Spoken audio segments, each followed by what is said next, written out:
మీరు బిజినెస్ పెట్టి సొంతంగా ఎదగాలనుకుంటున్నారా? నెవర్ ఎండ్ గోలీ సోడా వారి ఫ్రాంచైజీని జస్ట్ 15.5 lakhs తో మీ సొంతం చేసుకోండి. త్వరపడండి. హలో నమస్తే, నేను జర్నలిస్ట్ శ్రీనివాస్. ఈరోజు న్యూస్ అనాలిసిస్లో ముందుగా దిశ పేపర్లో వచ్చిన వార్తలను చూద్దాం. విద్యుత్ మిగులు ఆంధ్రప్రదేశ్గా ఆంధ్రప్రదేశ్ని తీసుకొస్తారట ఎన్డీఏ ప్రభుత్వం ఆధ్వర్యంలో చంద్రబాబు నాయుడు గారు ఎన్డీఏ కూటమిలో బాగా సంపక్షంగా ఉండు. కేంద్రంలో ఇక్కడ ఎన్డీఏ కూటమి ఉంది. ఇప్పుడు లోటు విద్యుత్ ఉత్పత్తిలో ఉంది ఆంధ్రప్రదేశ్, దాన్ని మిగులు ఆంధ్రప్రదేశ్గా తీసుకుపోతా అని చెప్తుండు. ఎట్లా అంటే 8 సౌర పవన పంపుడు హైడ్రోజన్ ప్రాజెక్టులకు, స్టోరేజ్ ప్రాజెక్టులకు ఆమోదం, ఎకోరిన్ ఎనర్జీకి చెందిన 4 విద్యుత్తు ప్రాజెక్టులకు కూడా బదిలీ చేశారట. ఏపీకి విద్యుత్ దగదగలు అద్దునన్న ఎన్డీఏ సర్కార్ అని చెప్పి రాశారు. సరే, మిగిలిన ఆంధ్రప్రదేశ్ అయిద్దా లేదా విద్యుత్తులో పక్కన పెడితే ఇప్పుడున్న దానికి కనీసం 8 నుంచి 9 గంటలు విద్యుత్ ఇవ్వాలి వ్యవసాయ పంపు సెట్లు, కానీ రైతులు ఇబ్బంది పడతారు. రైతులకు సరైన విద్యుత్ అందట్లే. ఎప్పుడు కరెంటు వద్దో తెలియని పరిస్థితి, ఎప్పుడు కరెంటు పోద్దో తెలియని పరిస్థితి ఉంది ఇవాళ ఆంధ్రప్రదేశ్లో. ముందు దాన్ని రిలీఫ్ చేయండి అని రైతులు కోరుకుంటున్నారు. సరే, మిగులు చేస్తే సంతోషమే. ఆ మిగులు పేరుతోని ఈ పవన విద్యుత్తో, సౌర విద్యుత్తో, హైడ్రోజన్ ప్రాజెక్టులకో లేకపోతే ఎకోరిన్ ప్రాజెక్టుల కోసమో రైతుల దగ్గర ఉన్న భూములు గుంజుకొని వాళ్ళకి ప్రైవేట్ వాళ్ళకి కట్టబెట్టే కార్యక్రమం చేయకుండా చేయండి. ఇప్పుడు ఈ విద్యుత్ పేరుతోని, విద్యుత్ ఉత్పత్తి చేస్తాం అనే పేరుతోనే ప్రైవేట్ కంపెనీలకి ఎక్కడంటే అక్కడ, ఎంత అంటే అంత భూముల్ని రైతుల దగ్గర నుంచి గుంచి ఆ పారిశ్రామికవేత్తలకి, దీనికి సంబంధించిన విద్యుత్ ఉత్పత్తి సంస్థల వాళ్ళకి, ప్రైవేటు యాజమాన్యాలకు కట్టబట్టే కార్యక్రమం చేయకుండా పెట్టండి. ఎందుకంటే చంద్రబాబు నాయుడు గారు మాట్లాడితే ప్రైవేట్ అంటుండు. మెడికల్ కాలేజీలు ప్రైవేటు, స్కూళ్ళు ప్రైవేటీకరణ, రోడ్లు ప్రైవేటీకరణ, ఇట్లా తీసుకొస్తున్న పరిస్థితి. గ్రామాలలో ఇంటర్లింకింగ్ రోడ్లు, గ్రామానికి మధ్య ఉన్న రోడ్లను కూడా ప్రైవేటీకరణ చేస్తానేను P4 పద్ధతిలో అంటుండు. ఈ P4 పద్ధతిలోనే దీన్ని కూడా చేస్తే మళ్ళీ ప్రజల నుంచి భూములు గుంజుకుంటారు. ప్రజలను ఎత్తిన రేపు ఆ మిగులు విద్యుత్ అమ్ముకునే పరిస్థితి ఉంది. ప్రజలను ఎత్తిన భారం పడింది. ఇది మొత్తానికైతే మిగులు ఆంధ్రప్రదేశ్ చేస్తారట విద్యుత్తులో. మరి మిగులు ఆంధ్రప్రదేశ్ చేయాలి, కానీ అసలు ఆర్థిక వనరులలో మిగులు ఆంధ్రప్రదేశ్ లేదు, చాలా లోట్లో ఉంది. కేంద్రం నుంచి కేవలం 5,390 కోట్లు వచ్చినాయి బడ్జెట్లో పోలవరానికి, ఇక అంతకు తప్ప ఏం రాలే. అయినా దానిపైన మాట్లాడలే. అసలు బడ్జెట్ మిగులు లేకుండా, ఆర్థిక వనరుల మిగులు లేకుండా విద్యుత్ మిగులు అయితే ఎట్లా అయింది? అయితే ఏమొస్తుంది? బడ్జెట్లో చాలా పూరుంది. మరి ఏం చేస్తారో ఏం కానీ విద్యుత్ మిగిలిన ఆంధ్రప్రదేశ్ అయితే చేస్తా అని చెప్తుండు. ఒక వార్తని దిశ పేపర్ ఇచ్చింది. ఇంకోటి, జగన్ 2.0 ఉత్సాహంగా ఉల్లాసంగా వైసీపీ అధినేత, ఓటమి బాధ నుంచి పుంజుకున్న మాజీ సీఎం. నేతలు కార్యకర్తల సమావేశంలో సరదా స్పీచ్లట. సీఎం కూటమి సర్కారుపై సెటైర్లు, చెలోక్తులు. మీడియా మిడ్స్లో తెలుగు మీడియాతో మాటామంతి. పార్టీలోకి వచ్చేవారికి వెల్కమ్, బయటకు వెళుతున్న నేతలకు టాటా. సాయిరెడ్డికి ఆల్టర్నేటివ్ లీడర్ కోసం మంత్రాంగం. పరిశీలనలో ఫైర్ బ్రాండ్ నేమ్స్ అట. ఈ నెల 12న ఉత్తరాంధ్ర ఇన్ఛార్జి ఖరారయ్యే ఛాన్సు ఉందట. జగన్ 2.0 అని చెప్పి జగన్మోహన్ రెడ్డి మొన్న స్వయంగా విజయవాడలో కార్పొరేటర్లు, కార్యకర్తలతో సమావేశమైన సందర్భంగా చెప్పిండు. జగన్మోహన్ రెడ్డి 1.0 వేరు, 2.0 వేరు. రాబోయే ఎన్నికలలో మనమే మళ్ళీ అధికారంలో రాకపోతున్నాం. 30 సంవత్సరాలు అధికారంలో ఉంటాం. 2019 నుంచి 24 మధ్యలో అధికారంలో ఉన్నప్పుడు కార్యకర్తలకు టైం కేటాయించలేకపోయినా, కార్యకర్తలను పట్టించుకోలేకపోయినా కొంత, ఈసారి అట్లా ఉండదు. చాలా పగడ్బందీగా కార్యకర్తల కోసం పనిచేస్తా ప్రజలతో పాటు అని చెప్పిండు. అది కొంత కార్యకర్తల్లో ఉత్సాహాన్ని, ధైర్యాన్ని ఇచ్చింది. ఒక వ్యూహం ప్రకారమే ఆ కామెంట్లు చేసిండు అనేది కూడా మనం కూడా చర్చించిన వ్యూహమా ప్రత్యాతాపమా అని. ప్రత్యాతాపంతో కూడిన వ్యూహం ఉండొచ్చు. ఆ వ్యూహం వల్ల రాష్ట్ర వ్యాప్తంగా వైఎస్ఆర్సీపీ క్యాడర్లో, నాయకత్వంలో ఒక ఉత్సాహం వచ్చింది. ఎప్పుడైతే జగన్మోహన్ రెడ్డి ఈ ఓటమి యొక్క బాధ నుంచి, ఓటమి యొక్క షాక్ నుంచి తేరుకోకుండా చాలా కొన్ని నెలల పాటు బయటికి రాని పరిస్థితి, అంటే ప్రజల గురించి మాట్లాడిన పరిస్థితి, అంటే కొత్తగా గవర్నమెంట్ వచ్చి నేను మాట్లాడతాం అనేది ఒకటి, ఇది షాక్లో 11 స్థానాలకు 151 నుంచి కిందికి పోవడం ఒకటి, 2 జరిగింది. ఈ నేపథ్యంలో విజయవాడలో మొన్న ఏదైతే మీటింగ్ పెట్టిండో 2.0ని ఎత్తుకొనడో అప్పటి నుంచి చాలా ఉత్సాహంగా ఉంటుండట. మాజీ ముఖ్యమంత్రి వైఎస్ జగన్మోహన్ రెడ్డి చాలా ఉత్సాహంగా ఉంటున్నారట. ఆ ఉత్సాహాన్ని గురించే ఉల్లాసంగా వైసీపీ అధినేత మీడియాలో కూడా చిట్ చాట్లు మాట్లాడుతుండు. కూటమి సర్కారు పైన సెటైర్‌లేస్తుండు. ఏం చేస్తారో చూద్దాం, పరిశీలిద్దాం. అయినా జగన్మోహన్ రెడ్డి అనే వ్యక్తి భయపడటం అనేది ఉండదు. కూటమి కాదు, ఇట్లాంటి కూటములు ఎన్నొచ్చినా చంద్రబాబు నాయుడు గారు లాంటి వాళ్ళని చూసినాం మనం. 16 నెలలు అప్పుడున్న యూపీఏ ప్రభుత్వంతోని కొల్లుడై చంద్రబాబు నాయుడు గారు 16 నెలలు నన్ను జైల్లో పెట్టినా నేను ఎక్కడా కూడా జంకలేదు, ఎనికిపోలేదు. అదే ఉత్సాహంతోనే మళ్ళీ ప్రజల్లోకి పోయినా, పాదయాత్రలు చేసినా, ప్రజలతోని మమేకమై ఉన్నా. ఇవాళ నన్ను చేసేది ఏం లేదు, అవసరమైతే జైలుకు పంపుతారేమో అని కూడా చెప్తుండట. కార్యకర్తలకి ఆ ధైర్యం ఇస్తాడు. అవసరమైతే చంద్రబాబు నాయుడు గారు ఎన్డీఏ కూటమిలో భాగస్వామ్య పక్షం కాబట్టి ఏదైనా కేసులు అక్రమంగా పెట్టి జైలుకి పంపితే పంపొచ్చు. ఒక 3 నెలలు, 4 నెలలు, 6 నెలలు ఉంటాం, కానీ మళ్ళీ బయటకు వస్తాం కదా, ఎక్కడికి పోము, ఏం కాదు. వీటన్నిటికీ ప్రిపేర్ అయి ఉండాల్సిందే అని కార్యకర్తలు ధైర్యం చెప్తున్నారు. వైఎస్ఆర్సీపీలో ఉన్న ముఖ్య నాయకులు కూడా కొంతమంది సిద్ధమయ్యే ఉన్నారు. చంద్రబాబు నాయుడు గారు ఏదో ఒక కుటిల వ్యవహారం చేస్తాడు, రెడ్ బుక్లో పేర్లు అంటాడు, రకరకాలు చెబుతాడు. కాబట్టి ఎట్టి పరిస్థితులు మనం సిద్ధమై ఉంటాం తప్ప ఇక ఆల్టర్నేట్ లేదు. మడం తిప్పేది లేదు, వెనక్కి పోయేది లేదు. జైలుకి పోయి మళ్ళీ వచ్చి ఆయన ప్రజాక్షేత్రంలో ప్రజల కోసం కొట్లాడాల్సిందనే పద్ధతిలో ఒక మైండ్ అయితే ప్రిపరేషన్ అయ్యింది వైఎస్ఆర్సీపీ నాయకులకి.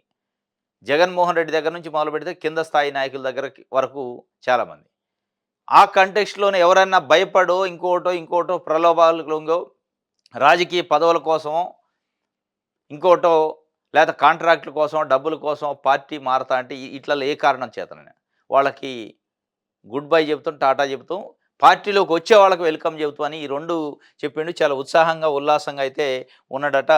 ఈ ఉత్తరాంధ్రకు సంబంధించిన ఇన్ఛార్జిగా ఉన్న విజయసాయిరెడ్డి మన పార్టీ నుంచి పోయిండు కాబట్టి ఆ ఉత్తరాంధ్ర ఇన్ఛార్జిని నియమించే కార్యక్రమం ఈ నెల 12 కల్లా చేస్తారట. ఆల్టర్నేటివ్ లీడర్ని చలోక్తులు, సెటైర్లు కూడా వేస్తాడట కూటమి సర్కారు పైన. ఇది ఒక వార్త అయితే.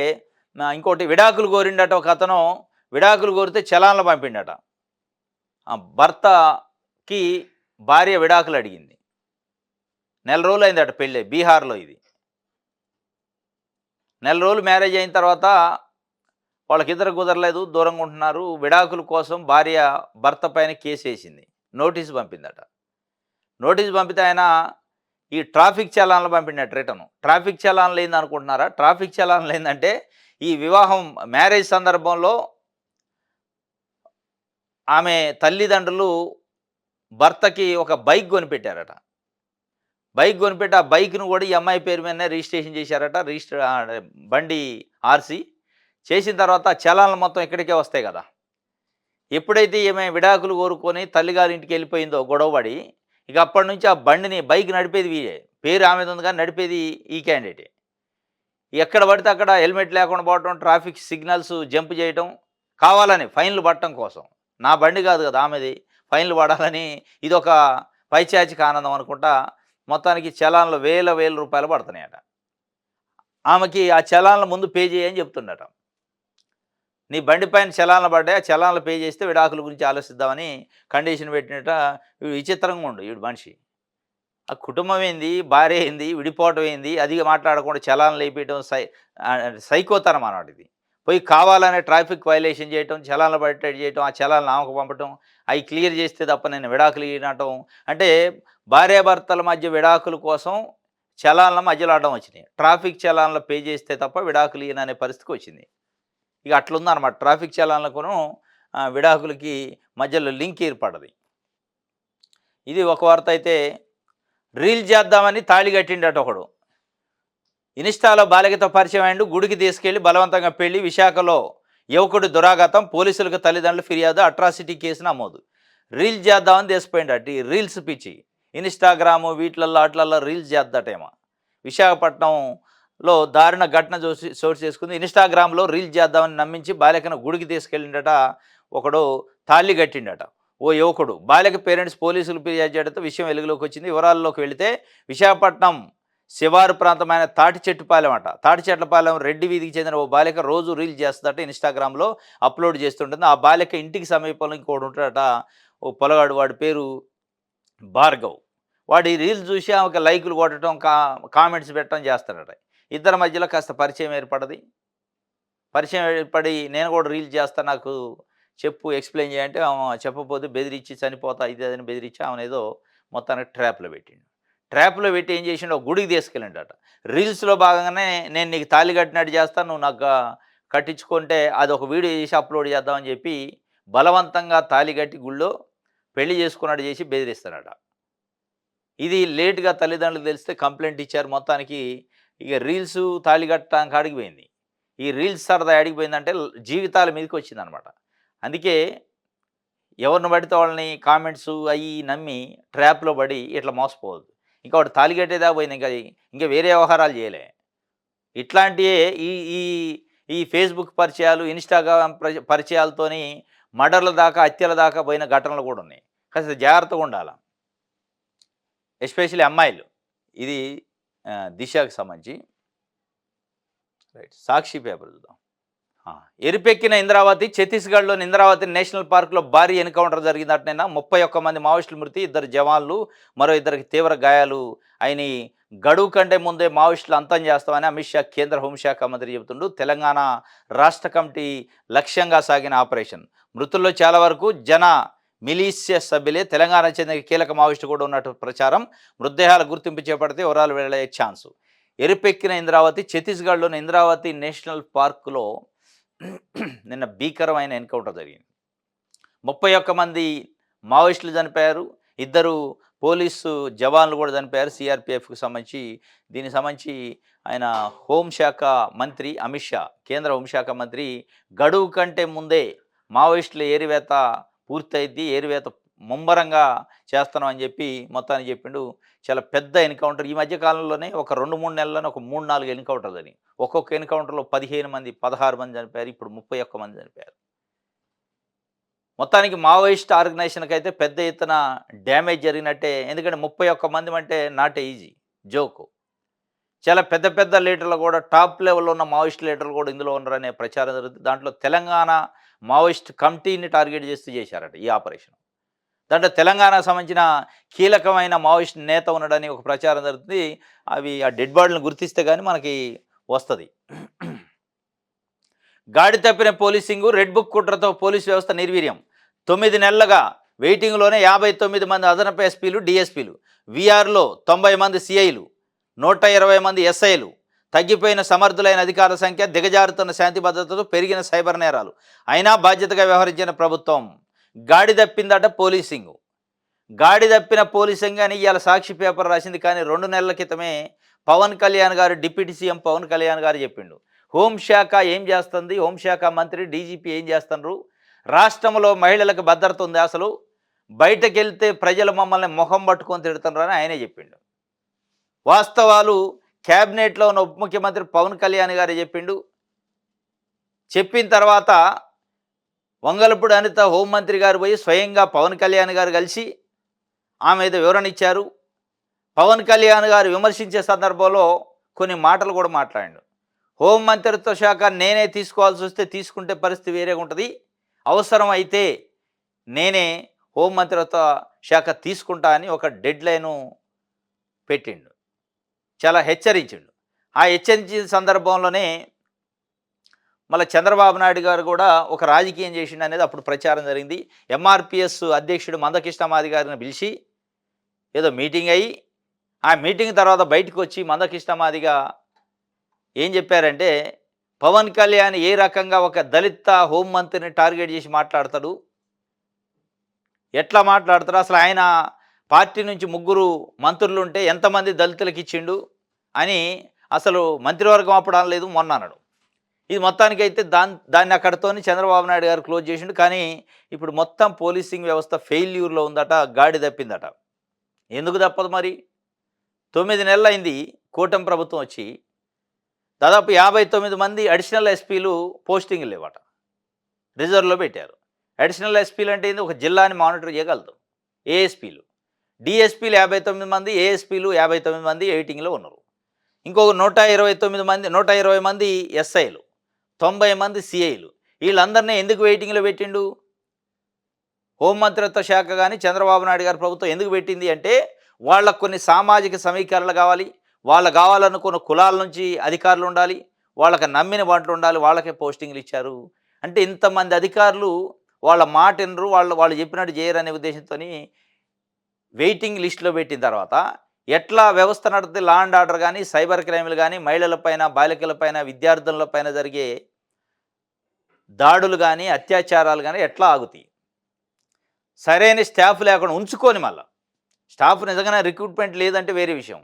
పోస్టింగ్లు ఇవ్వకుండా వెయిటింగ్లో పెట్టి వాళ్ళకి కూర్చోబెట్టాడు జీతాలు ఇచ్చే పరిస్థితి వచ్చిందంటే అంటే ఏం రాజకీయం చేస్తున్నారు? దేనికోసం ప్రభుత్వాన్ని ఎన్నుకుంది? టోటల్గా ప్రభుత్వంలోని అధికారులను వాడుకోవాలి, టోటల్గా ప్రజలకు అందరికీ మంచి చేయడానికి పాల్పడాలి. కానీ మా సామాజిక వర్గం ఎవడు ఎక్కడ దొరుకుతారు, నాకు నమ్మిన బట్టే ఎక్కడ దొరుకుతారు, మా జిల్లావాడు, మా ఊరోడు, మా కులపోడు దొరికిందాక మీరు వెయిటింగే అనే పద్ధతిలో ఇవాళ ఉన్నాక మరి పోలీసింగ్ ఫెయిల్యూర్ కాకపోతే ఏమైంది? గాడి తప్పపోతే ఏమైంది? గాడి తప్పలే, గాడి తప్పించారు. పోలీసింగ్ గాడి తప్పలేదు, గాడి తప్పించారు. ఒక రెడ్ బుక్ అని ఒకటి పెట్టుకొని పక్కన ఆ బుక్లో ఉన్న ఆఫీసర్లు, ఆ బుక్లో ఉన్న పార్టీ నాయకులు, వేరే పార్టీ నాయకులు అందరినీ టార్గెట్ చేసి రకరకాల ఇబ్బందులు పెట్టే కార్యక్రమం చేస్తున్నారు. 3 ఐపీఎస్లు సస్పెండ్ అయ్యారు ఆంధ్రప్రదేశ్లో. ఇంకో 3 మీద కేసులు బనాయించి వాళ్ళని తిప్పలు పెట్టే ప్రయత్నం చేస్తున్నారు. అడిషనల్ ఎస్పీలు 59 మంది వెయిటింగ్లో ఉన్నారు. ఎక్కడి నుంచి మనకి లా అండ్ ఆర్డర్ ఇంప్రూవ్ అవుతాయి?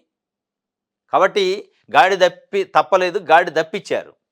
పోలీసింగ్ని గాడి తప్పించారు. దానికి మళ్ళీ బుకాయింపు ఏదో ఒకటి చేస్తారు. ఇక ముందు చూపే లేదు, డబ్బులు వద్దంట. కేంద్ర ప్రాయోజిత పథకాల నిధులు రాబట్టడంలో బాబు సర్కారు విఫలమైందట. రాష్ట్రంలో పథకాలను అమలు చేయకూడదనేది కూటమి సర్కారు యోచన లక్ష్యం. ఎక్కడ వైఎస్ జగన్కు మంచి పేరు వస్తుందనే భయం, అందువల్ల ఉద్దేశపూర్వకంగా వినియోగ పత్రాల పంపిణీ వైనం. ఈ ఆర్థిక ఏడాది జనవరి ఆఖరకు 5,524 కోట్లు రాబడి. అదే గత ఆర్థిక ఏడాది జగన్ సర్కార్లో 14,669 కోట్లు వచ్చినాయి. పొరుగు రాష్ట్రం తెలంగాణకు 12,281 కోట్లు వచ్చినాయి.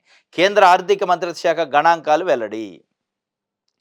ముందు చూపు లేదట, డబ్బులు వద్దంటున్నారట. కేంద్ర ప్రాయోజిత పథకాలు, national health mission, food for work, ఇట్లా జాతీయ ఉపాధి హామీ పథకం, ఎన్ఆర్ఈఎస్, ఇట్లాంటి చాలా కేంద్రం నుంచి వచ్చే మధ్యాహ్న భోజనం, ఇవన్నీ కేంద్రం నుంచి నిధులు వస్తాయి అన్నట్టు. ఆ నిధులు రావాలంటే రాష్ట్ర ప్రభుత్వం ఏం చేయాలంటే ఫస్ట్ ప్రపోజల్స్ పంపాలి, ప్రతిపాదనలు అంటారు వాటిని. ఇక మా రాష్ట్రంలో ఇంతమంది మధ్యాహ్న భోజనం అవసరం ఉంది, మా రాష్ట్రంలో ఇంతమందికి నేషనల్ హెల్త్ మిషన్లో అవసరం ఉంది, అంగన్వాడీ కేంద్రాలు ఇన్ని ఉన్నాయి, ఇంత అవసరం ఫుడ్ మెటీరియల్ అని వీళ్ళు ఒక ప్రపోజల్ పంపితే వాళ్ళు ఏం చేస్తారంటే ఆ ప్రపోజల్ ఆ కన్సర్న్ మినిస్టర్కి ఆ మంత్రిత్వ శాఖకు పోద్ది. ఆ శాఖ దాన్ని పరిశీలించి అప్రూవల్ ఇస్తాయి. అప్రూవల్ ఇచ్చి ఫైనాన్స్ డిపార్ట్మెంట్కి పంపిస్తే ఫైనాన్స్ డిపార్ట్మెంట్ వాళ్ళు ఆ రాష్ట్రానికి నిధులు మంజూరు చేస్తారు. ఇది ప్రొసీజరు. అసలు ఆ ప్రపోజల్ లేదట, ఏది లేదు. ఈ ప్రపోజల్తో పాటు ఏం చేయాలంటే ఇప్పుడు ఈ సంవత్సరం ప్రపోజల్ పంపిస్తారంటే గడిచిన సంవత్సరానికి సంబంధించి యూటిలైజేషన్ సర్టిఫికేట్లు ఇవ్వాలి. గడిచిన సంవత్సరం ఇచ్చిన నిధుల్ని ఎట్లా వాడారు వినియోగ పత్రాలు అంటారు. నిధుల వినియోగ పత్రము, దాన్ని ఇంగ్లీష్లో యూటిలైజేషన్ యూసీలు అంటారు, యూటిలైజేషన్ సర్టిఫికేట్లు. అవి సబ్మిట్ చేస్తూ మళ్ళీ ఈ సంవత్సరం ప్రతిపాదన పంపాలి. ఇది ప్రతి సంవత్సరం రొటీన్గా జరిగే కార్యక్రమం. కానీ ఇప్పుడు కూటమి ప్రభుత్వం ఇక్కడ అక్కడ కూటమే ఉంది. కనీసం ఆ ప్రతిపాదన పంపే దిక్కు లేదు, యూటిలైజేషన్ సర్టిఫికేట్లు పంపే దిక్కు లేదు, దాన్ని పక్కగా పడేశారు. దాని ఫలితంగా పక్క రాష్ట్రాల్లో దాదాపు 10,000 కోట్ల పైన నిధులు కేంద్రానికి సంబంధించి వస్తే మన రాష్ట్రంలో 5,000 కోట్ల రూపాయలే వచ్చినాయి అన్నట్టు ఒక వార్త రాసింది. దీని అందరి కారణం జగన్మోహన్ రెడ్డికి పేరు వస్తుందని, జగన్మోహన్ రెడ్డి పైన గతంలో చేసిన విమర్శలకి సమానం చెప్పాల్సి వస్తుందని వాళ్ళ బాధ. ఏంది గతంలో చేసిన విమర్శలు అంటే జగన్మోహన్ రెడ్డి కేంద్రం నుంచి వచ్చే నిధుల్ని దారి మళ్లించిండు వేరే దానికి, కేంద్రం నుంచి ఏ స్కీమ్ కోసం వస్తున్నాయి ఆ స్కీమ్ ఖర్చు పెట్టలేదు అని చెప్పారు. ఇప్పుడు ఇలా యూటిలైజేషన్ సర్టిఫికేట్లు ఇచ్చారనుకో దారి మళ్లించలేదు, మనం చెప్పింది తప్పు అనేది వస్తుంది. ఆయన దారి మళ్లించాల. వాస్తవంగా యూటిలైజేషన్ సర్టిఫికేట్లు ఇవ్వచ్చు, దేనికి ఎంత ఖర్చు పెట్టిండు, మధ్యాహ్న భోజనానికి ఎంత, అంగన్వాడీలకి ఎంత, నేషనల్ హెల్త్ మిషన్కి ఎంత, దానికి ఖర్చు పెట్టి ఉన్నాయి. ఆ ఖర్చు పెట్టిన పత్రాలు తీసిపోయి అడిగాలి. ఆడిస్తే వీళ్ళు ఇరుక్కుంటారు. ఇరుక్కోవడం మీన్స్ నైతికంగా ఫెయిల్ అయినట్టే కదా. జగన్మోహన్ రెడ్డి దారి మళ్లించిన నిధులు అన్నాక మళ్ళీ యూటిలైజేషన్ ఎక్కడి నుంచి వద్ది అనే ఉద్దేశంతోనే ఆ యూటిలైజేషన్ సబ్మిట్ చేయట్లే. యూటిలైజేషన్ సబ్మిట్ చేయింది వాళ్ళు ప్రపోజల్ తీసుకోరు. ఈ రెండు లింక్ పెట్టి కూర్చుండ్రు. వీళ్ళు చేసిన తప్పుడు ఆరోపణలు, తప్పుడు అభియోగాలకి ఇవాళ రాష్ట్రాన్ని బలి చేస్తున్నారు. జగన్మోహన్ రెడ్డి గురించి నిజాలు బయటకు వస్తాయి, వీళ్ళు చేసింది అబద్ధాలు చెప్పారు ఇన్ని రోజులు అనే విషయాలు బయటికి రాకుండా ఉండడం కోసం వాళ్ళు నానా తంటాలు పడి రాష్ట్రాన్ని బలిపోషణ చేస్తారు. ఇగో పక్క రాష్ట్రాలలో బీహార్లో 18,000 కోట్లు వచ్చినాయి. బీహార్లో కూడా ఎన్డీఏ కూటమికి సంబంధించిన భాగస్వామ్య పక్షం ఉంది, 18,000 కోట్లు. తర్వాత అస్సాంలో 14,000 కోట్లు, చిన్న రాష్ట్రం అస్సాము. తమిళనాడులో 14,000 కోట్లు పైనే వచ్చినాయి. తెలంగాణకు 12,000 కోట్ల పైన వచ్చినాయి. కర్ణాటకకు 11,000 కోట్లు, ఛత్తీస్గఢ్కు 10,000 కోట్లు, ఒడిశాకు 10,000 కోట్లు, కేరళకి 6,000 కోట్లు, చిన్న రాష్ట్రం మన పక్కన ఉన్న రాష్ట్రాలకు కూడా వచ్చినాయి. కానీ ఆంధ్రప్రదేశ్కి 5,500 కోట్ల రూపాయలు వచ్చినాయి. ఇదే జగన్మోహన్ రెడ్డి ప్రభుత్వం ఉన్నప్పుడు గత ఆర్థిక సంవత్సరంలో దాదాపు 14,669 కోట్లు వచ్చినాయి. ఈ రాష్ట్రాలతోనే పోటీ పడ్డాడు. ఇదనమాట రాజకీయాల కోసం వాళ్ళు చేసిన విమర్శలకి సమాధానం చెప్పుకోవాల్సి వద్దని ఈ తంటాలు పడతాను. రాష్ట్రాన్ని బలిపోషణ చేసే కార్యక్రమం చేస్తాను. ఏం లేదు అందులో. ఇది సాక్షికి సంబంధించి. ఆంధ్రజ్యోతి చూద్దాం. అడవిలో నెత్తుటేర్లు, ఛత్తీస్గఢ్ ఎన్కౌంటర్, 31 మంది నక్సల్స్ మృతి, వారిలో 11 మంది మహిళలు ఉండట. ఇది ఒక వార్త అయితే, లడ్డూ ప్రసాదంలో కల్తీ నెయ్యి నిందితుల అరెస్టు, సిట్ అదుపులో భోలేబాబా డైరెక్టర్లు, Vaishnavi dairy CEO, AR dairy ఎండి కూడా ఉన్నారు. 4గురికి తిరుపతి రియా ఆసుపత్రిలో వైద్య పరీక్షలు. నిన్న కల్తీ నెయ్యి లడ్డూ ప్రసాదంలో కలిసిందనే దానిపైన సిట్ వేశారు. సిట్టు ఇన్వెస్టిగేషన్కి ఏఆర్ డైరీ ఇంకా కొంతమంది దానికి సంబంధించిన ఎవరైతే ఆ సప్లై చేశారో నెయ్యి ఆ సంస్థలకు సంబంధించిన వాళ్ళని పిలిచారు. పిలిచి ఇన్వెస్టిగేషన్ చేస్తుంటే ఇన్వెస్టిగేషన్కి సహకరించలేదట, కోఆపరేట్ చేయలేదని చెప్పి అరెస్ట్ చేశారు. వాళ్ళని 4గురిని అరెస్ట్ చేసి నిన్న జైలుకి పంపారు. ఇది ఒక అప్డేటు నిన్న వచ్చింది. 10 మందికి పైగా సిబ్బంది రేపో మాపో అరెస్ట్ అయ్యే అవకాశం ఉందట. ఇది ఒక వార్త అయితే. రైట్. బడులను ముంచిన జగన్మామ, 5 ఏళ్ల పాలనలో సర్కారు స్కూల్ నిర్వీర్యం, ప్రభుత్వ పాఠశాల నుంచి ప్రైవేటుకి వెళ్ళిపోయిన 5 లక్షల మంది విద్యార్థులు. బడులను ముంచిండట జగన్మామ అని ఆంధ్రజ్యోతి పేపర్ ఒక వార్త రాసింది. కానీ 5 కోట్ల మంది ఆంధ్రప్రదేశ్ ప్రజలు ఏమనుకుంటున్నారంటే బడులను ముంచిండు జగన్మోహన్ రెడ్డి. ఏ బడుల్ని? ప్రైవేటు బడులను ముంచిండు, ప్రభుత్వ బడుల్ని పెంచిండు అనేది ప్రజలు అనుకుంటున్నారు. కానీ ఆంధ్రజ్యోతికి ఏం కనపడుతుందంటే అట్లా ఎట్లా ముంచుతుడు? మా నారాయణ, శ్రీ చైతన్య, గాయత్రి విద్యా సంస్థలో, లేకపోతే విజ్ఞాన్ విద్యా సంస్థలో, విశ్వశాంతి విద్యా సంస్థలో, ఇంకా ఇక రకరకాల పేర్లు ఉన్నాయి. వీటన్నిటినీ అట్లెట్లా భాష్యం విద్యా సంస్థలు వీటిని ఎట్లా ముంచుతుడు ఆయన? ఆ బడులు ముంచినందుకు ఈయన బాధపడుతూ వార్త రాసిండు ఏబిఎన్ రాధాకృష్ణ గారు. పైన ఏం రాసిండు? సర్కారు స్కూల్ని నిర్వీర్యం చేసిండట జగన్మోహన్ రెడ్డి. ముంచిండు బడుల్ని. ఏ బడులను ముంచిండు అంటే ప్రైవేటు బడులను ముంచి ప్రభుత్వ బడులను పెంచిండు జగన్మోహన్ రెడ్డి అని ప్రజలు మాట్లాడుకుంటున్నారు. ఎందుకు పెంచిండు ప్రభుత్వ బడుల్ని, ప్రైవేటు బడులను ఎందుకు ముంచిండు అంటే ముంచడం అంటే వేరే ముంచడం కాదు. ఎప్పుడైతే ప్రభుత్వ స్కూళ్ళని ఎంకరేజ్ చేసిండు, అమ్మకఒడి అనే ఒక పథకం పెట్టి ఒక స్టూడెంట్కి 15,000 రూపాయల చొప్పున తల్లి అకౌంట్లో వేసి ఖర్చులకు పైసలు ఇచ్చి, యూనిఫామ్లు ఇచ్చి, షూస్ ఇచ్చి, పుస్తకాలు ఇచ్చి, వీటన్నిటితో పాటు ఇంగ్లీష్ మీడియం పెట్టిండు, సిబిఎస్ఈ సిలబస్ పెట్టిండు, ట్యాబులు ఇచ్చిండు, బైజూస్ కంటెంట్తో లింక్ చేసుకున్నారు, కొలాబరేషన్ అయింది ప్రభుత్వం. వీటన్నిటి వల్ల ఏమైందంటే ఏ నారాయణ, శ్రీ చైతన్య, విజ్ఞాన్ ఇట్లాంటి స్కూళ్ళల్లో ఎట్లయితే కంటెంట్, ఎట్లయితే టెక్నాలజీతోని విద్యార్థులకు పాఠాలు చెప్తున్నారో గవర్నమెంట్ స్కూల్లో మన ఊర్లో మన ఇంటి పక్కన ఉన్న స్కూల్లో కూడా జగన్మోహన్ రెడ్డి తీసుకొచ్చాక మనం ఎందుకు పంపాలా నారాయణకి, శ్రీ చైతన్య కానీ పేరెంట్స్ ఏం చేశారంటే 5 సంవత్సరాలలో దాదాపు ఒక 2 లక్షల మంది స్టూడెంట్స్ నారాయణ, శ్రీ చైతన్య లాంటి ప్రైవేట్ స్కూల్ నుంచి ప్రభుత్వ స్కూల్లోకి వచ్చారు. అది రికార్డు ఉంది అనేది ప్రజలు మాట్లాడుకున్నారు. కానీ ఈయనకేమనపడుతుందంటే మా స్కూల్లో నెట్ట ముంచుతురు, ప్రైవేటు దందా చేసే వాళ్ళని ముంచిండి జగన్మోహన్ రెడ్డి అని రాసినట్టే ఉంది తప్ప ప్రభుత్వాన్ని ముంచినట్టు కాదు. ఈయనకి ఎట్ట కనపడుతుంది? మరి ప్రభుత్వాన్ని జగన్మోహన్ రెడ్డి ముంచితే ఇవాళ 12,000 స్కూళ్ళు మూతేసే కార్యక్రమం తెలుగుదేశం పార్టీ ప్రభుత్వం ఎందుకు తీసుకుంది? రేషనలైజేషన్ పేరుతోని. అంటే ఎవరు ముంచుతున్నట్టు, ఎవరు పెంచుతున్నట్టు? జగన్మోహన్ రెడ్డి 5 సంవత్సరాల నుంచి IB syllabus, CBSE syllabus, English medium పెట్టి, ట్యాబులు పెట్టి, బైజూస్ వాళ్ళతోనే టైఅప్ అయ్యి రకరకాల పద్ధతుల్లో ఎంకరేజ్ చేసి ప్రభుత్వ స్కూల్ని మౌలిక వస్తువులు నాడు నేడు కార్యక్రమంతో కల్పించి చేస్తే మరి ఇవాళ చంద్రబాబు నాయుడు గారు ఏం చేస్తాడు? ఉన్న స్కూల్ని మెర్జ్ చేస్తున్నాడు. మెర్జ్ చేసి 12,000 స్కూళ్ళు ఇవాళ మూతపడే పరిస్థితుంది. ఇప్పుడు ఎవరు ముంచుతున్నట్టు, ఎవరు పెంచుతున్నట్టు అనేది ప్రజలకి అర్థమయ్యే పరిస్థితి ఉంది. తప్పనిసరిగా సాధ్యంగాని సంస్కరణలతో అస్తవ్యస్తం అంటే ప్రైవేటుకి మేలు చేసేలా తరగతులు ప్రైవేటుకి మేలేంది చేస్తారు జగన్మోహన్ రెడ్డి. చిన్న లాజిక్. ప్రైవేట్ అంటే ఎవరు ఇవ్వాలా అంటే చాలా ఉండొచ్చు ప్రైవేట్లలో. ప్రైవేట్ అంటే మేజర్గా ఈ 2 తెలుగు రాష్ట్రాల్లో ప్రైవేట్ స్కూళ్ళు, ప్రైవేట్ కాలేజీలు అంటే ఫస్ట్ గుర్తు వచ్చేది నారాయణ విద్యా సంస్థలు, తర్వాత శ్రీ చైతన్య, ఇక తర్వాత చాలా ఉన్నాయి. ఈ 2 సంస్థలకు సంబంధించి భాష్యం ఈ 3-4 సంస్థలకు సంబంధించి ఎవరితోని ఇవాళ ఉన్నారు? ఎవరు దాంట్లో మంత్రి పదవులలో క్యాబినెట్లో ఉన్న నారాయణ విద్యా సంస్థల చైర్మన్ లేడా? తెలుగుదేశం పార్టీలో నా నారాయణకి నిజంగానే మేలు చేయాలని జగన్మోహన్ రెడ్డికి ఎందుకుంటుంది, ప్రైవేట్‌కి మేలు చేయటం అంటే ఆయనకి చేసినట్టే కదా! చిన్న లాజిక్ మిస్ అయ్యారు. కాబట్టి వార్త అబద్ధం రాసేదాన్ని కాస్త జాగ్రత్తగా లోపటి పేజీలను రాయొద్దు. మొదటి పేజీలు రాత్తి. ఇది అబద్ధం అని క్లియర్‌గా తెలిసిపోతుంది. ఇంకోటి ఆయన మొత్తానికి పేదోళ్ళ వెంబడతాడు ఆంధ్రజ్యోతి పేపరు. పారని పథకాలట సంక్షేమ విజయానికి వీసా కాదు. పారని పథకాలు ఢిల్లీ ఫలితాల్లో వచ్చిందట. వైఎస్ జగన్మోహన్ రెడ్డి ఓడిపోవటం కూడా పథకాలు ఇయటం వల్లనట. కేసీఆర్ ఓడిపోవటం కూడా పథకాలు ఇయటం వల్ల. పథకాలు ఎందుకు ఇచ్చుడు?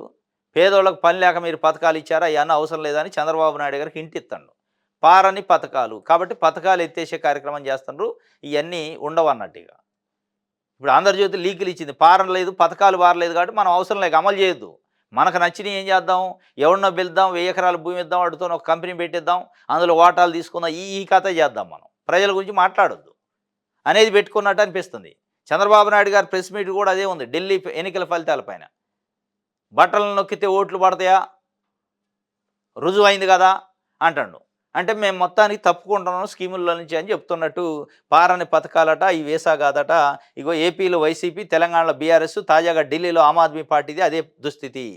మరి 2019లో చంద్రబాబు నాయుడు గారు ఎందుకు ఓడిపోయిండు? ఏం బార్లు వేయాలా? ఆయన ఏం సంక్షేమ పథకాలు పెట్టలేదు కదా, మీరు అన్నట్టే. బట్టలు నొక్కలేదు కదా ఆయన, పథకాలు పెట్టలేదు కదా, ఎందుకు ఓడిపోయిండు అంటే సమాధానం లేదు. ఇది ఆయన చెప్తుండు. పారలేదు అంటే పథకాలను ఎత్తేయండి అని చెప్తుండ అన్నట్టు. ఇంకోటి ఏం చెప్తుండంటే తలకమించిన కాలేజీల భారం. ఇది కూడా తలకమించిందట. ఏం కాలేజీలు? 17 మెడికల్ కాలేజీని జగన్మోహన్ రెడ్డి గడిచిన 5 సంవత్సరాల్లో ప్రభుత్వ మెడికల్ కాలేజీని శాంక్షన్ చేయించిండు నేషనల్ మెడికల్ కౌన్సిల్ నుంచి. చేస్తే వాటిని ఇలా 4 మెడికల్ కాలేజీని P4 పద్ధతిలో ప్రైవేట్ వాళ్ళకు అప్పచెప్పే కార్యక్రమానికి చంద్రబాబు నాయుడు గారు నాంది పలికిండు. మార్కాపురం అయితేంది, పులివెందులు అయితేంది, ఆదోనిలో అయితేంది, ఇట్లాంటి దగ్గర ఉన్న ప్రభుత్వ మెడికల్ కాలేజీలు బిల్డింగ్లు కూడా కన్స్ట్రక్షన్లో ఉన్నాయి. వాటి ప్రైవేట్ వాళ్ళకు అప్పచెబుతుండు. ఇక అప్పచెప్పే కార్యక్రమం స్పీడ్గా చేయండి. ఇది తలకమించిన భారం మనకెందుకు? పేదోళ్ళు మెడికల్ సీట్లు మనోళ్ళు చదవాలి కానీ పేదోళ్ళు ఎట చదువుతారని ఆంధ్రజ్యోతి పేపర్ రాసింది. రాసినట్టే ఉంది, ఆడ కనపడుతుంది. వైద్య కళాశాల కోసం కూడా జగన్ సర్కార్ అప్పులు చేసిందట. అది చేస్తే ఏంది మరి?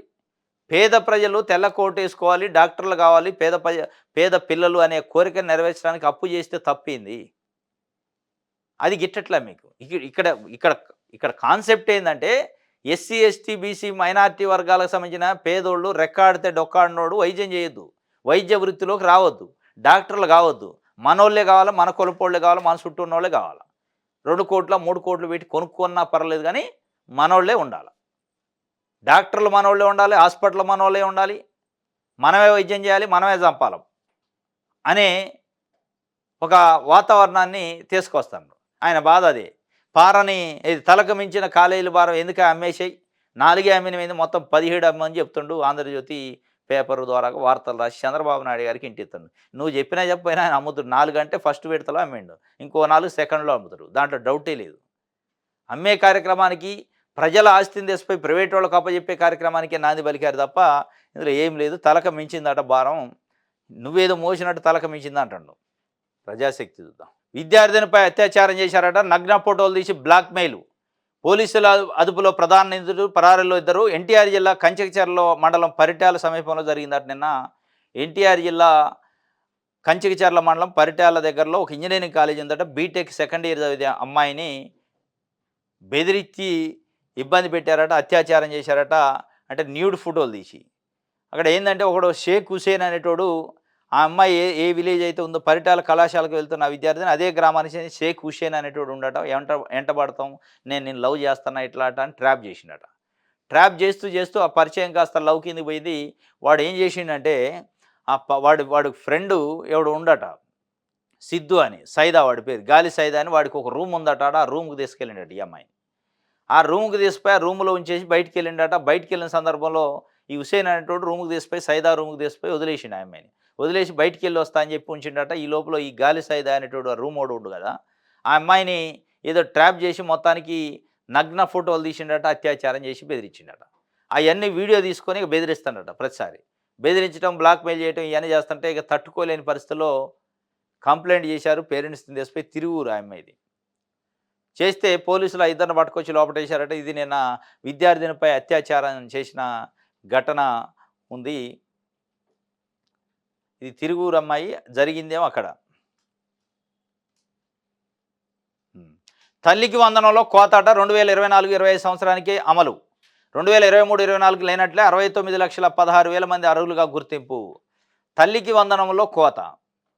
బాబు వస్తే జాబ్ గ్యారంటీ.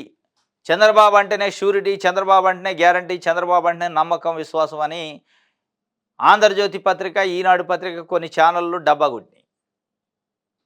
ఇవాళ 2024-25 విద్యా సంవత్సరానికి అమలు చేస్తారంటే 23-24 లెక్కే వదిలేశారు. ఒక రకంగా ఇప్పుడు 5 సంవత్సరాలు చంద్రబాబు నాయుడు గారు గవర్నమెంట్ ఉంటే ఒక సంవత్సరాన్ని ఎగ్గొట్టినట్టే ఇంకా 4 ఉన్నాయి. 4లో కూడా మరి ఎన్ని ఇస్తారు? 2 ఇస్తారా, 3 ఇస్తారా, 4 కూడా ఇస్తారా తెలవని పరిస్థితి. 69,16,000 మంది అర్హులను అయితే గుర్తించారట. 69,16,000 మరి ఇద్దరు ఉన్నోళ్ళు, ముగ్గురు ఉన్నోళ్ళు, నలుగురు పిల్లలు ఉన్నోళ్ళు కూడా ఇస్తా అన్నారు. మరి అట్ట తీస్తారా, ఒక్కోళ్ళు తీస్తారా తెలియదు. కానీ తల్లికి వందనం పథకంలో టీడీపీ కూటమి ప్రభుత్వం ఒక ఏడాది పాటు కోత విచ్చినట్లు సమాచారం. సూపర్ 6లో భాగంగా తల్లికి వందనం పథకం కింద 1వ తరగతి నుంచి ఇంటర్మీడియట్ చదివే విద్యార్థులకు ఏడాదికి 15,000 రూపాయల చొప్పున ఆర్థిక సాయం అందిస్తామని టీడీపీ కూటమి ఎన్నికల్లో హామీ ఇచ్చిన విషయం తెలిసిందే. ఎన్నికల్లో ఆ కూటమి గెలవడంతో గత 9 నెలలుగా లబ్ధిదారులు పథకం అమలు కోసం ఎదురు చూస్తున్నారు. ఈ నేపథ్యంలో రానున్న విద్యా సంవత్సరం ప్రారంభం నుంచి ఈ పథకాన్ని అమలు చేస్తానని ఇటీవల ప్రభుత్వం ప్రకటించింది. అయిపోయాయి ఇక రానున్న విద్యా సంవత్సరం, ఇప్పుడు లేదుగా, అయిపోయింది, ఎగ్గొట్టారు. ఇది మొత్తానికి అయితే ఒక సంవత్సరానికి ఎగ్గొట్టిండు. రైతు భరోసా, తల్లికి వందనం, ఇంకా వేరే వేరే స్కీములు ఏవైతే ఉన్నాయో, కాపు నేస్తాం, ఈడబ్ల్యూఎస్ నేస్తాం, ఇవన్నీ కూడా ఒక సంవత్సరాన్ని ఎగ్గొట్టినట్టు కిందే లెక్క కనపడుతుంది మనకి. లైట్ ఇది ప్రజాశక్తి. ఆంధ్రప్రభ అగ్రిగోల్డ్ భూముల్లో ఖద్దరు పుష్పాలు వచ్చినాయట. కోట్లాది రూపాయల సంపద హంపట్టు. జామాయిలు, ఎర్రచందనం, మామిడి, టేకు, కమల, ఉసిరి, చింత, నీలగిరి చెట్లు టన్నులకు టన్నులు మాయమైందట. ఖరీదైన దోపిడీ. చెట్లు అక్రమంగా నరికివేత. రాష్ట్ర వ్యాప్తంగా పలు జిల్లాల్లో కర్రమాయం. సిఐడి ఆధీనంలో వేలాది ఎకరాలు అయినా నిరాటంగా దందా. అగ్రిగోల్డ్ భూములు సిఐడి ఆధీనంలో ఉన్నాయి. దాంట్లో ఈ రకరకాల ఎర్రచందనం అట, జామాయిలు, మామిడి, టేకు, ఇంకేదో ఏదో ఉసిరి అవన్నీ వేశారు. వాటిని ఎవడిష్టం వచ్చినట్టు వాడు కొట్టుకొని పోతాడట. అందుకే ఖద్దర్ పుష్ప అని, తగ్గేది లేదు. ఇక్కడ ఉండేది ఎవరో తెలుసా? పుష్ప. పుష్ప అంటే ఫ్లవర్ అనుకుంటున్నావు అని దాంట్లో పుష్పలో సినిమా డైలాగ్ అనమాట అది. ఇది మొత్తానికి ఎవడుకు దోషింది వాడు ఎత్తపోతాడట. మరి ఎవడు కాపాడాలో చూడాల. కొడుకును హతమార్చిన తండ్రి. చౌటప్పల్ రూరల్ ఆరెగూడెంలో ఘటన. తండ్రిని అరెస్ట్ చేసిన పోలీసులు కేసు నమోదు చేశారు. ఇది తెలంగాణలో చౌటప్పల్ మండలం. మనకి హైదరాబాద్ పోతాం టోల్గేట్ ఉంటుంది పంతంగి దగ్గర. అక్కడ చౌటప్పల్ అని ఉంటుంది. దాని మండలంలో ఆరెగూడెం అనే విలేజ్లో గవర్నమెంట్ స్కూల్లో 14 సంవత్సరాల వయసున్న బాబు 8th, 9th చదువుతుండట. ఆ చదివే బాబు స్కూల్ నుంచి లేటుగా వచ్చిండట. ఇంటికి వచ్చేటప్పుడు ఆ లేటుగా వచ్చిందని చెప్పి కొట్టిండట. ఆ కొట్టే సందర్భంలో గాయపడ్డట్టుంది, చనిపోయిండు పిల్లడు. చేతులు ఎత్తారని చంపేసిండు. ఆడు ఆరేగూడెం అట. కొడుకు బానుని లేటుగా వచ్చిండు అని చెప్పి ఆలస్యంగా రావడంతో కొడుకు పైన తండ్రి సైదులు కొట్టి చంపిండు. అయితే కొడుకు మృతదేహాన్ని పోస్ట్ మార్టం నిర్వహించకుండా కుటుంబ సభ్యులు ఖననం చేసే ప్రయత్నం చేశారు. మరి విచక్షణ కోల్పోయి ఏం చదివిస్తాడు, ఏం కొడుకు, ఏం తండ్రో. ఇది ఆంధ్రప్రభకు సంబంధించి. ఈనాడు చూద్దాం. పెద్దిరెడ్డి ఆట్విక సామ్రాజ్యం. 104 ఎకరాల్లో వ్యవసాయ క్షేత్రం. రికార్డుల ప్రకారం పట్టా భూమి 23 ఎకరాల 69 సెంట్లే. అటవీ భూమి ఆక్రమించి చుట్టూ ఇనప కంచె, కబ్జాలను నిగ్గిదేల్చిన విజిలెన్స్ విభాగం 7 రకాల ఆధారాలతో సమగ్ర నివేదిక, చర్యలు తీసుకోవాలని ప్రభుత్వానికి సిఫార్సు. పెద్దిరెడ్డి ఆటవిక సామ్రాజ్యం అని ఈనాడు పేపర్ దాదాపు వారం నుంచి రాస్తున్నారు. రోజు సీరియల్ లెక్క.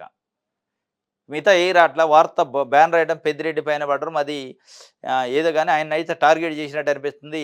మరి గవర్నమెంట్ దానిపైన చర్యలు తీసుకుంటే పోయి ఈ వార్తలు రాయించే బదులు చర్యలు తీసుకొని ఎట్లా ఈనాడు పేపర్ చెబితే చేయడా చంద్రబాబు నాయుడు గారు?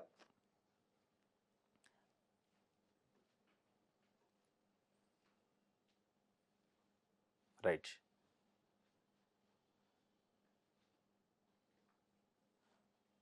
ఇది ఈనాడుకు సంబంధించి.